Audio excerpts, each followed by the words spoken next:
Okay, so we are at the part where they were skating that night. Joseph, Jack, and his parents, and Joseph decides this is a good time for him to say, will you help me? I really want to see Jupiter. And so that was the point where Joseph decides to tell them everything.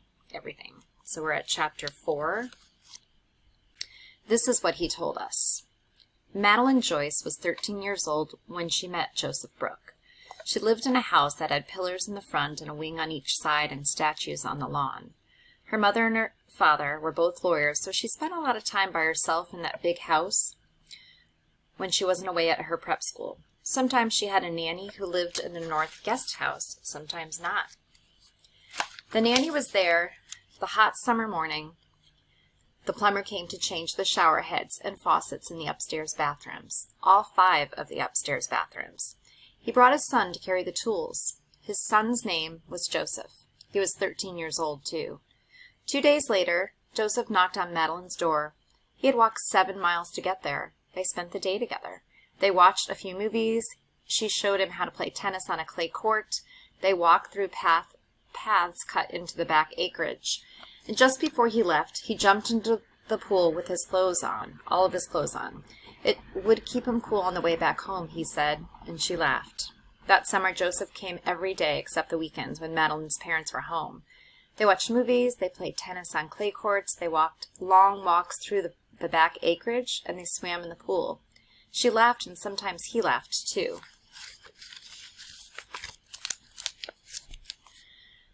She never asked him why his face looked so beat up. He didn't tell her what his father was doing to him because he wasn't around anymore to carry the tools. That fall, she went away to school in Andover. It nearly killed Joseph. He went to the library computers every afternoon to write her. Writing stunk, but it was better than nothing. A little better than nothing. She came home for Thanksgiving, and Joseph walked 7 miles to see her on the stormy, icy Friday afterward. The nanny answered the door. "Aren't you the plumber's boy?" she said. Joseph said he was. Was Madeline home? The nanny looked at him. "Go away before you get yourself into a lot of trouble you don't want." She closed the door. Joseph walked home, 7 miles. On Sunday, Madeline went back to her school in Andover. She came home again for Christmas break. On the first Monday, Joseph walked 7 miles. It was cold and snowy, and Joseph's coat was too small, but he walked 7 miles and knocked at her door. This time Madeline answered, and she held out her hands. She brought him inside. She had hot chocolate, and he had coffee in the kitchen. They sat by the fire and talked and talked and talked. They went outside. Joseph used the gardener's old coat, and they walked through the quiet, snowy acreage, holding hands. Madeline threw snowballs at him and hit him sometimes. He threw snowballs too, but he never hit her, not once. He couldn't even imagine hitting Madeline with a snowball because he loved her. He loved her. He had never known love before. He had never known how much it could fill him. He had never known anything, he thought. Behind the acreage, they walked along a frozen river, and Madeline pretended she was skating. She was beautiful beyond beautiful, even skating in her boots. The sun went down, and she skated in her boots and skated and skated, and Joseph watched her until the sky was dark and Jupiter was up, and Joseph pointed to it. "It's my favorite planet," he said, and she held his arm and looked at Jupiter and said, "Mine too, now." When they got back from the snowy woods, the nanny's car was in the driveway. Madeline told him to keep the coat, and Joseph walked home, 7 miles. Madeline's Christmas break lasted for 3 weeks. Joseph came every day except for the weekends. On the weekends, he stayed home and thought about Madeline until everything in him would almost burst. He had never known. How could he have known? On the day before Madeline had to go back to Andover, Joseph walked 7 miles to get to her house in the rain that was mostly sleet, and the gardener's jacket just did about nothing to keep him warm. He was soaked and shivering when Madeline opened the door. She brought him over to the fire and found him a red woolen blanket, and what was he think he could die in weather like this? And he got out of his wet things and wrapped himself in the red woolen blanket and sat close to the fire while she made hot chocolate and coffee. She brought the mugs in, and they sat together, and Madeline asked Joseph what he remembered about his mother. And he said he remembered going outside with her after a storm and pouring boiling maple syrup onto new snow and then eating it.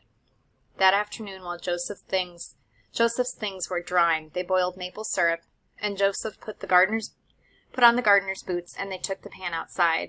They found new snow, and they ladled the syrup onto the powder. When it froze, sort of, Joseph picked it up and fed it to Madeline. And Madeline picked it up and fed it to Joseph. And she smeared some on his mouth, and she laughed, and she leaned forward, and she kissed him for the first time. Then they went back inside under the red woolen blanket. The nanny found them later, and the trouble she had predicted began. She said she wasn't going to be held responsible. She wasn't going to lose her job over this. No, sir, she wasn't. But she did. Madeline's parents took out an injunction against Joseph. A policeman delivered it. Joseph was to have no contact at all with Madeline. Any violation would mean he would be prosecuted to the fullest extent of the law, the very fullest extent. Then the State of Maine Department of Health and Human Services delivered their news. Joseph and his father would begin receiving monthly visits and evaluations. And Madeline was withdrawn from her school in Andover and sent to a school in western Pennsylvania. Joseph did not know which one. 3 months later, the Department of Health and Human Services visited Joseph's father while Joseph was at school. Mrs. Stroud told him that Madeline Joyce was pregnant. She was still only 13 years old. Based upon this new information and Mrs. Stroud's observations, the DHHS had decided to remove Joseph from his home and to place him in a juvenile facility for boys. Mr. Brooke should know that his son might face criminal charges. Wouldn't be the first time, said Joseph's father to Mrs. Stroud, and probably not the last. Mrs. Stroud was waiting for Joseph when he came home from school. His father said, "Hey, stud, you got some girl?" "Joseph," Mrs. Stroud said, "I want to talk to you about Madeline." Afterward, he packed. He was sort of numb. He was going to be a father. A father. He was 13, a father. He was going to be a father. And he knew he had to be with Madeline, and they were going to have a baby, and he had to keep the baby away from his father, and that meant they would have to leave Maine. But Madeline's parents would help them. And that's what he asked Mrs. Stroud as they drove away. Could he see Madeline now? Would her parents help them? For a long time, Mrs. Stroud didn't say a thing. Finally, she told him the truth. Madeline's parents were not going to help them, and he could not see Madeline. She was in school in western Pennsylvania for 2 more months, and when she would return, then she would return to New England. It was not Joseph's business where she would stay. He should forget her. He was only 13. He was going to be a father, he said. He was only 13, she said again. She took him to a group home for boys. He stayed 1 day and 1 night and left. Mrs. Joyce called the police when he showed up at their house. The police did not care when Joseph told them he only wanted to talk to Madeline's parents. He only wanted them to know who he was, who he really was, so he'd let him see Madeline. He wanted them to know he loved her. After that, if they didn't want to help them with the baby, then okay. He wanted them to know they'd make it on their own. He would work. He would do whatever it took. He loved her. "How old are you kids?" said the policeman. Joseph told them. "You're just a baby yourself," said the policeman. The policeman took him back to the group home. Joseph stayed 1 day and 1 night, and then he left. The police found him on the Pennsylvania Turnpike, thumbing west. They took him to Lake Adams Juvenile, with a fence around it, a very high fence. The exits were always locked. During the night, the door to his room was locked from the outside. In October, Mrs. Stroud came with papers. "What are they for?" said Joseph. "You're a minor," said Mrs. Stroud, "and your father is still your legal guardian, but we think it's important that you, as the father, sign these papers. They involve parental rights, Joseph, which you are signing over to the state so that you can find the best possible future for your baby. And frankly, since your father is not cooperating, we need you to help us." That was how Joseph heard for the first time he was now a father. He looked at the forms. The baby was a girl. Her name was Jupiter Joyce. Joseph wept. Mrs. Stroud handed him a photograph. "I'm not really supposed to give this to you, but the baby was beautiful, beautiful beyond beautiful. She was holding her perfect hands and her perfect fingers and her perfect fingernails over her head.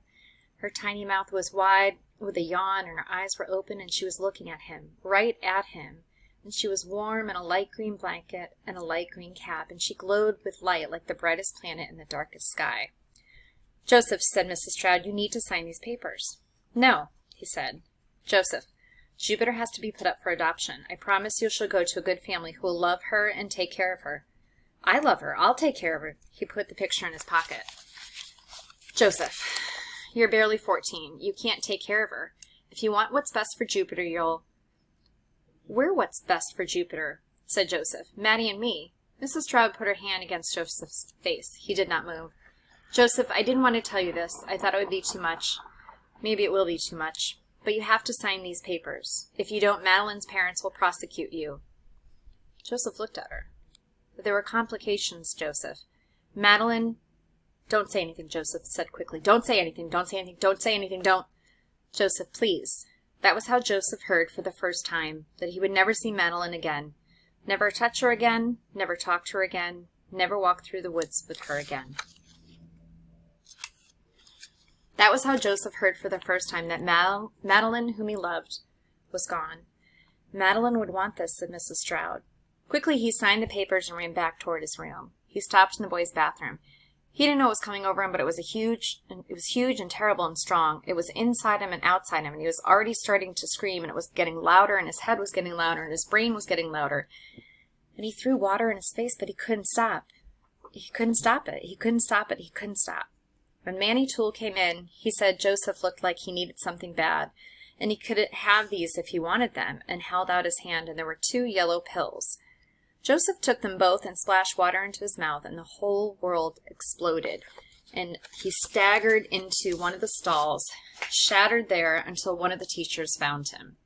Later, his hands bound behind him, they told Joseph he tried to kill the teacher. That's when Joseph went to Stone Mountain. He stayed 1 day and 1 night, and then he tried to leave. At the top of the fence, his foot caught in a roll of razor wire. When he pulled it free, the razor ripped over the top of his foot, and as he fell, the razor slice opened his side, starting from under his right arm, cutting all along to almost his knee. The doctor said he had never put so many stitches into one boy's body before. When Mrs. Stroud came to see him, she said Madeline was gone, so where did he think he was going? Joseph didn't say anything. Mrs. Stroud said she couldn't help him if he wouldn't talk to her, so Joseph looked at her and said, Where do you think I was going? Joseph, Mrs. Stroud said, You can't be a father when you're only 14. I am a father, said Joseph. No, said Mrs. Stroud. You signed away. I'm Jupiter's father, said Joseph. I will always be Jupiter's father. After that, he wouldn't talk to Mrs. Stroud. He wouldn't talk with anyone. He lived at Stone Mountain for a month. He wouldn't talk to anyone, not even when he got beat up. Not the first time, not the second time, not the third time. Not even when they held him down, and he wouldn't talk to anyone. After the 3rd time, Mrs. Stroud said she was going to speak with the best foster parents she knew. She couldn't promise anything. They hadn't taken any boys for almost 12 years. They lived on an organic farm. Would he like that, living on a farm? They didn't have much technology, but they had a pond and acres of land and animals. What did he think? A week later, Joseph came to Eastham. He began to milk cows. That night, after skating on the pond under the silver moon in Jupiter, Joseph talked more than he had ever talked before altogether. It was like he had finally figured out who he wanted to tell, and once he started, he couldn't stop until he was done. It took a long time. My mother and father and I didn't say anything. We hardly moved, except my father, who had to add all the wood I had brought out to the fire. And when Joseph was finished, he went up to the big barn, and we could hear Rosie mooing. I think he didn't want us to see him, you know. But he was okay, if Rosie saw. It was okay for Rosie to tell Joseph that she loved him. My father kicked out the fire. My mother held me. I said, Why can't he see Jupiter? And they said I had to try to understand. Joseph was only 14. He couldn't be a father. Seeing Jupiter would only hurt him even more, and Jupiter might be upset, maybe even frightened. Suppose you're wrong, I said. Suppose Jupiter wants to find Joseph. My mother held me even closer, and my father put his hand on my back. Joseph came in late that night. He got ready for bed, then stood by the window, even though the room was really cold. He looked out the panes that were already a little frosted over, and the moonlight flooded him, and the scar was a bright, ragged line along his side. He leaned into the glass until his forehead touched the pane. He stood there perfectly still, the moonlight flooding him as if he would drown. But he didn't move. Joseph, I finally said, it's freezing. He didn't turn around. What are you looking at? I can't see Jupiter, he said. The moon's too bright, and I don't know where she is. It's where it always is, I said. No, it isn't. He wrapped his arms around himself, and when he finally turned, I could see his breath in the moonlight. I'm going to find her, he said. I'm not going to stay alone. You're not alone, he shook his head. You're not. I'm alone, he said. You've got me, I said. He laughed, but not a happy laugh. Jackie, I'm a whole lifetime ahead of you, he said. He left the window and climbed up onto the bunk. The moonlight kept flooding into the dark. It's Jack, I said. Yeah, he said. And no, you're not, I said. He settled into the bed. Okay, he said. I woke up again and again that night, but I didn't hear Joseph moving or breathing or dreaming. If it hadn't been for the dent his body made above me, I would have thought he was gone. Downstairs, the chimney clock chimed the quarter hours, and I heard a lot of them, until once I woke and the dent was gone, and I jerked up and looked across the room. Joseph was standing by the window again. The moon was down. He was looking for Jupiter in the cold and the dark. By morning it was snowing. Not a lot, but enough to pile up the branches and the cupola on the barn. The wood pile, and if we wanted to skate again, we'd have to shovel off the ice on the pond again. The bus was a little late, and Mr. Haskell skidded the back tires in the new snow when he stopped for us. I guess Mr. Haskell didn't like the way Joseph looked at him when he got on. Hey, you think you could drive a bus better? Go ahead. He leaned back and pointed to the steering wheel. Go ahead. Joseph walked past him on the way to the back. That's what I thought, said Mr. Haskell, and he levered the door closed and gunned the engine so the bus swayed sharply. Joseph walked down the aisle like he was walking on a sidewalk. I fell into Danny Nations. You want to try finding your own seat, he said. I slid behind him, next to Ernie Hupfer, who was looking out the window like it was the most important thing in the whole wide world. It's snow, Ernie, I said. White flakes. They come down every winter. You've seen them before. We passed Old First Congregational, Mr. Haskell skidding the black tires around for the left turn so that the Alliance Bridge came into view and then whirled out of view like a movie camera going berserk. We all held on. Ernie turned to me and his face was tight. Listen, Jack. Relax, Ernie. He's not going into the river. You won't die. Just listen. Don't hang around with Psycho back there, okay? What's that supposed to mean? Just don't hang out with him. Why? No reason. Ernie. I said no reason. Danny Nations leaned over his seat, twisting one of his earbuds. What's so serious back here? Nothing, said Ernie. I think someone's tighty-whities got a little too tighty, said Danny. Shut up, Ernie said, and he went back to looking out the window. Chapter 5. I figured out what Ernie meant a couple of days later in gym class. Friday, when Mr. Sweetek was gone to some stupid PE conference, and we had a substitute who knew as much about running a gym class as a gerbil would.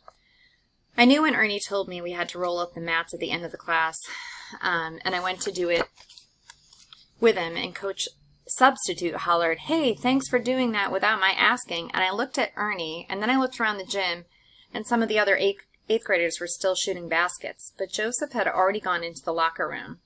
Nick Porter, Brian Boss, and Jay Perkins were gone too. Ernie said, "Jack." I dropped my side of the mat. Ernie said, "Don't," but I did.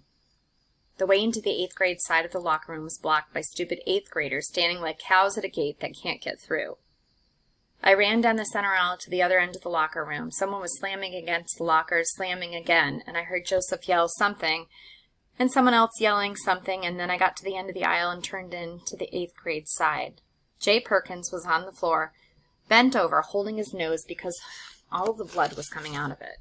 He was hollering, but the words were sort of snotty and hard to make out.